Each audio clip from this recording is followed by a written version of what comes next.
So some of the different types of cuts, that we have a slice. One of the other things you see a lot in recipes is diced.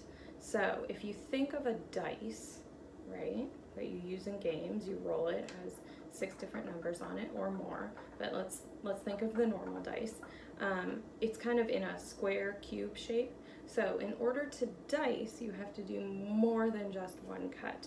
And you want to try and make things look uniform. So when you have something that is round that you started off with, you really need to make that into kind of a square in order to make it into the right shape for dicing. So what we're going to do, claw. So I have stacked a few of these on top of each other, and then we're going to put our fingers, and you're going to let it go down and through, and we're going to just cut off kind of the rounded pieces to make more of a square.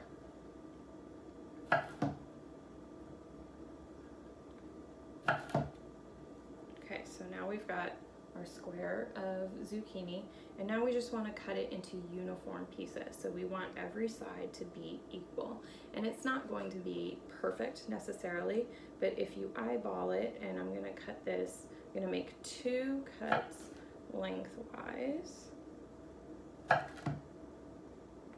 then I'm going to turn it, because I always want my knife to be facing forward. I don't want to have to turn my knife to try and cut something. So that's why it's important when you're cutting to also be turning the fruit, vegetable, herb that you are cutting so that your knife is always staying forward.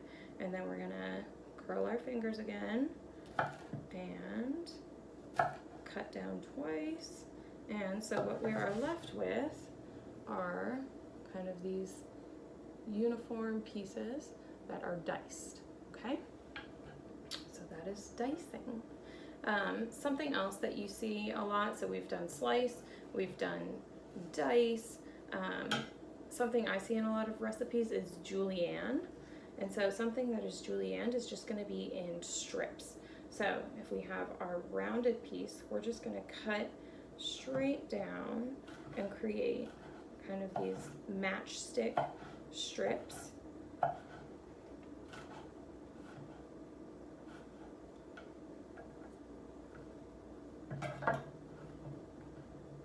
So here we go. You can see that these are long pieces, so that's julienne. In a recipe, if you see like a rough chop, so a lot of times there will be recipes that say to chop something or to do a rough chop. Don't overthink it. Just maybe slice your zucchini first, and then take your knife and just kind of cut it into 4 pieces. And that's kind of a rough chop. So it's not necessarily uniform in size. It's just making the pieces a lot smaller and a lot more manageable. Like these would be really good in a stir fry, for example. I wouldn't necessarily dice a zucchini for some of the recipes that I'm doing, because I like the flavor, and I like zucchini to stay in bigger pieces, because as it cooks it gets it has a lot of water in it, and so it becomes very moist. So if you have like the smaller pieces, they just turn to mush. With zucchini, you do really want to keep it kind of as this bigger piece. And so I'm gonna go over here, I'm gonna grab a piece of basil that I have, and I'm going to show you, because herbs are a little bit different, and especially basil. So this is some basil. Basil is very fragrant. If you smell it, you can definitely smell basil. So when you are cutting an herb like this, a lot of times, so you can use dried for a lot of recipes, but I like to use fresh herbs a lot of times. So a really cool trick when cutting herbs, because you look at this and you go, whoa, how do I do that? What am I gonna do? So you wanna roll it. So I'm gonna start at the tip, and I'm gonna roll it up. And this makes it so much easier to cut. And this is where it's really important that you do have a sharp knife, because if you don't have a sharp knife, what's going to happen is, especially with cutting fresh herbs, if your knife isn't sharp, then it starts to turn brown when you cut it, because it hasn't made that clean cut through. So if you want to keep this bright green color in the basil for recipes that you're doing, especially when making like a pesto. You definitely want a sharp knife to be able to cut it, otherwise it'll all turn brown and not look the color you want it to. So you're going to take your rolled up piece of basil here and you're going to hold it down on the cutting board, and then your knife, remember you're going to touch the tip here and you're just going to slice through. So I don't know if you notice this rocking motion. I'm going to move so that you can kind of see, but so I'm touching the tip down and then I'm bringing the blade down and I'm pushing forward and then I'm pulling back. And so especially with the herbs, this will allow you to chop it without picking up your knife. And so what you are left with now are these kind of little ribbons of the basil. And you can do that with all of the herbs that you have in your garden. Some of them are going to be maybe a little bit too small, but you could maybe wrap them up in, like if you're using several different herbs, you can wrap them all together if the leaves are big enough and chop them that way. Otherwise, I'm going to show you a little trick. I don't think I have any other herbs around me, so we're going to just use a piece of the zucchini really quickly. So mincing. A lot of times you can use this same technique when cutting up smaller leafy herbs that aren't as big as a basil leaf. So a lot of times with garlic, you're going to mince it.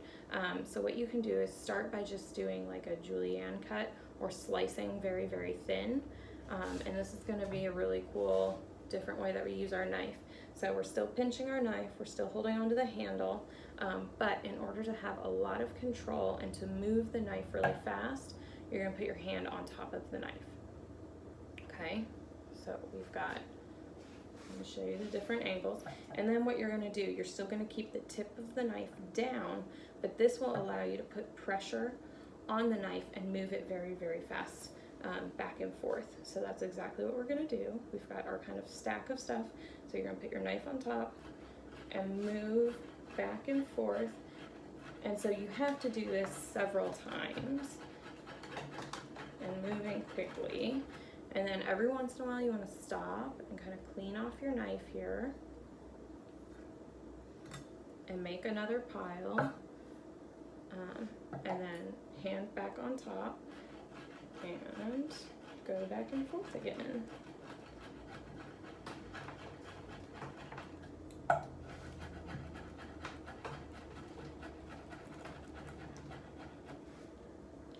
Clean it off. And so what we have now are like these really small pieces. And you can even keep going if you want smaller. So the mincing is really, really good with garlic, because sometimes people don't like a big piece of garlic that they bite into, and so that will allow it to cook a lot faster, to release a lot of flavor. So yeah, so we've got our slice, our chop, our diced, our minced, our julienne that we cut up to make minced, and then our herb, and this a lot of times is called a chiffon. So those are the different ways of cutting. And one more thing I want to point out for safety's sake, with your knives, when cleaning them, because we got to keep our knives clean, we have to keep them sharp, we have to keep them safe. So I never, never, never put my knives into the dishwasher. So if you think of putting your knife in the dishwasher and maybe other silverware as the wash cycle is going, like scraping up against it, that can cause scratches, it can cause damage.